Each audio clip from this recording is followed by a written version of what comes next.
And you gotta wonder, what nation other than the United States is our government beholden to at the moment? Because clearly it's not the United States, people. Clearly. So, confusing. Confusing.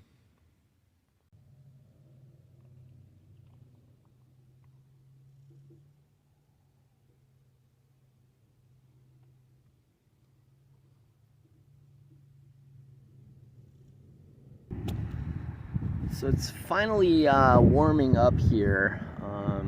Gosh, it's been a long, cold winter. I mean, it's had its moments of very pleasant, balmy weather, but man, I didn't remember it being this cold here last year. Anyway,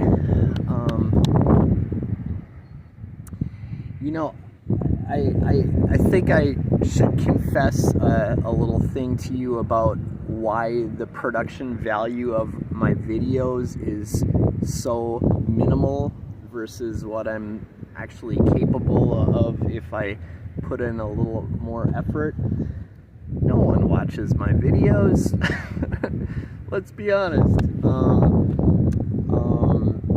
You know, the only reason I'm increasing in viewers or subscribers lately is because a video of mine has been going viral. The big snapping turtle video. I wish, you know, other of my videos were of more interest to more people and would go viral and get likes and comments that puts up that algorithm and subsequently gets more views, but such is not the case. At the rate I'm going, in order to get monetized, it'll take like 2 or 3 more years at the work the turtle video is doing.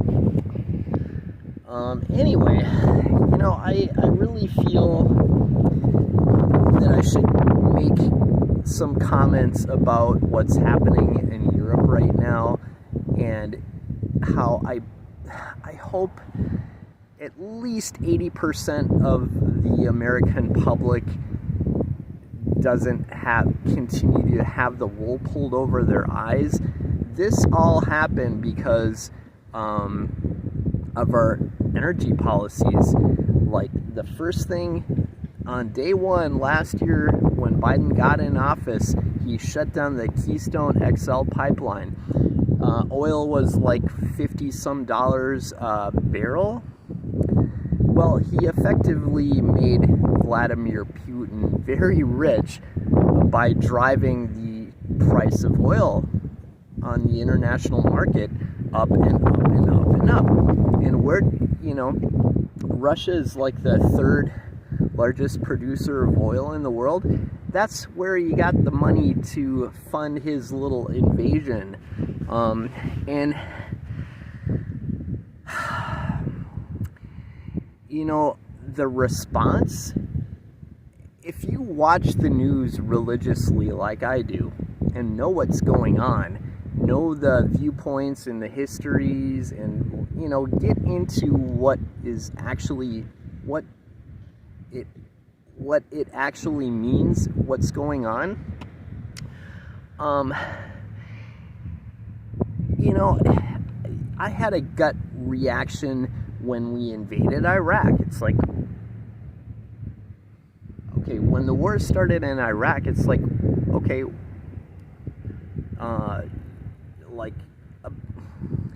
the same thing here with certain things that happen. It's like, what is happening right now?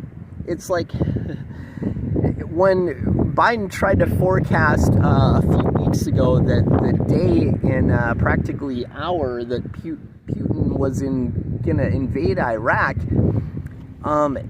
it's clear what was actually going on. You know, maybe he has a schedule to uphold. this war was put a giant kink in the schedule, because as soon as Russia starts the invasion, the administration moves on. It's like, okay, Black History Month, Kamala puts out her video, the Supreme Court nomination. It's like, okay, hold your horses for just a minute and let's focus on Ukrainians. And the sanctions, well, they weren't gonna work anyway. It's like, okay, hold your horses. We're buying like $60 million barrels or some extraordinary number from Russia all the time. It's like, why are we continuing to buy Russian oil, especially at this moment, when we can pump our own? And it's better for the environment if we pump our own. We actually follow EPA guidelines and clean air standards. It's like, no, you don't. You think they do in Russia? You think they do in China? Why are we continuing to buy Russian oil? Why? We were exporting oil to Europe a year and a half ago. Not even. Why?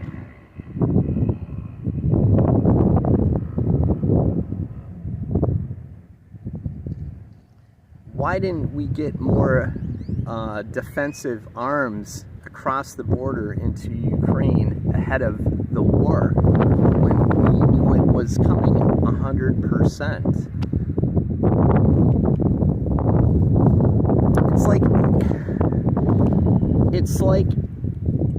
It's like these things are all happening wide open right now.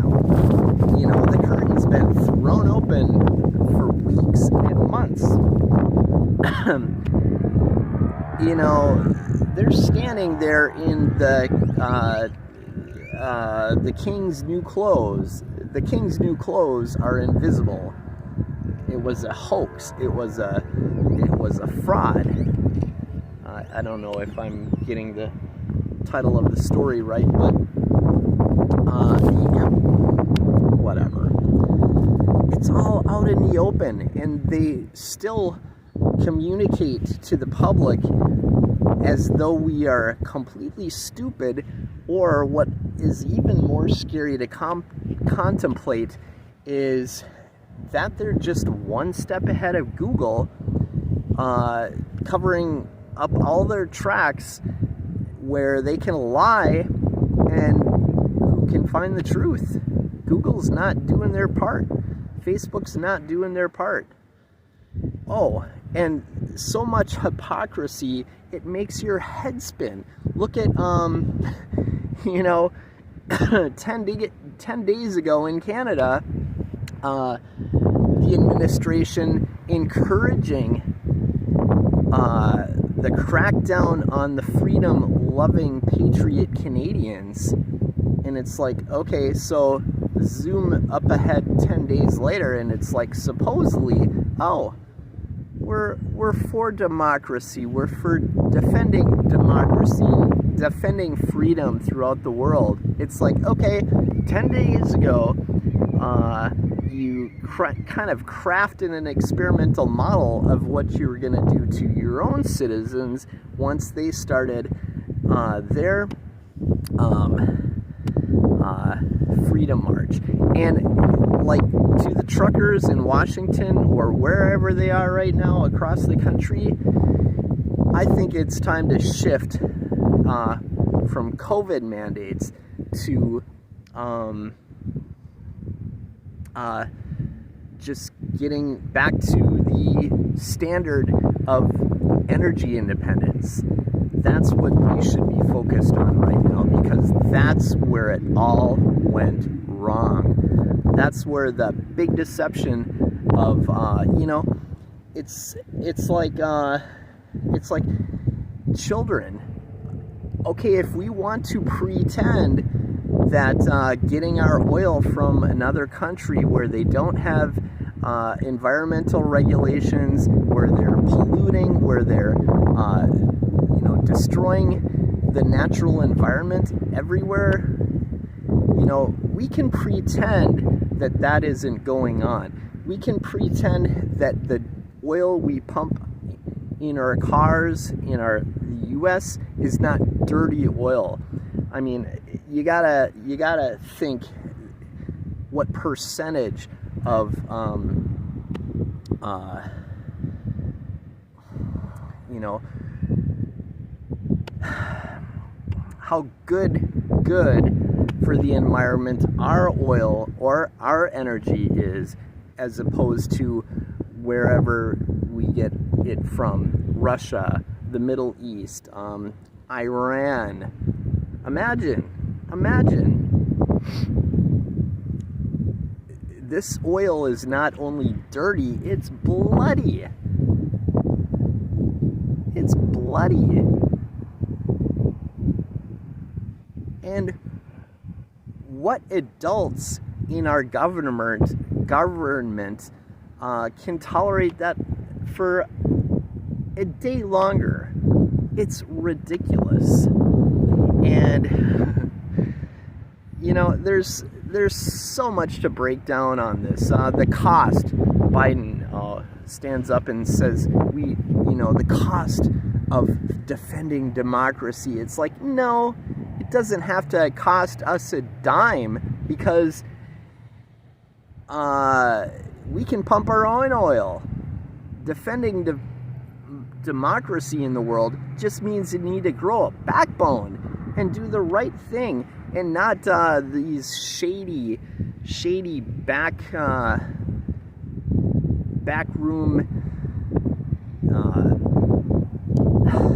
lie.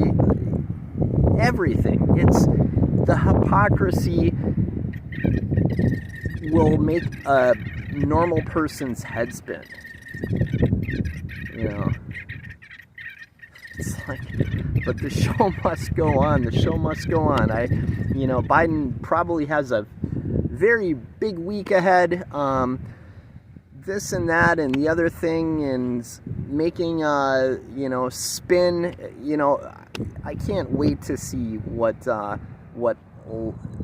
comedy dispels from the State of the Union address. Oh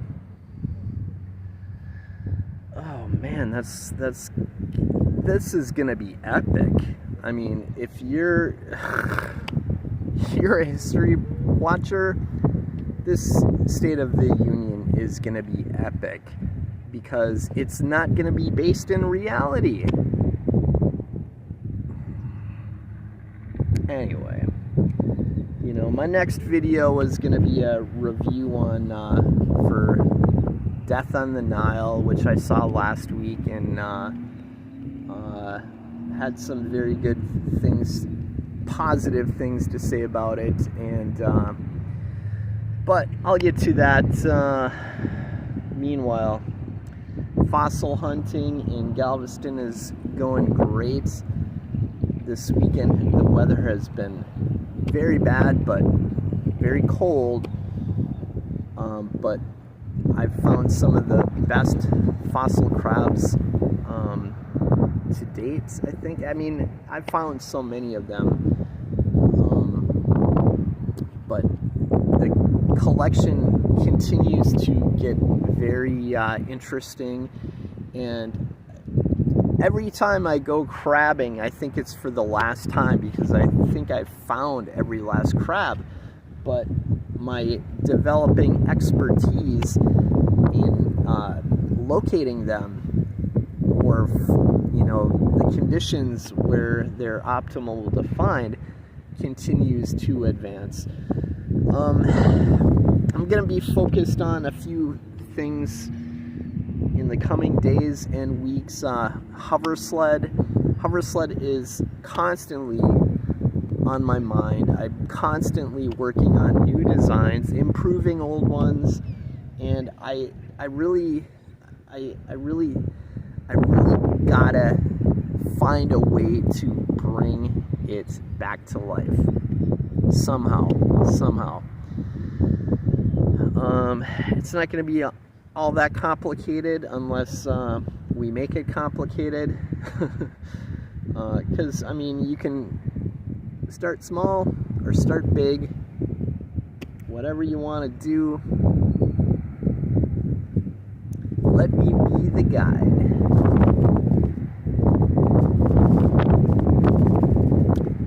February 27th, Galveston, Texas. Paradise.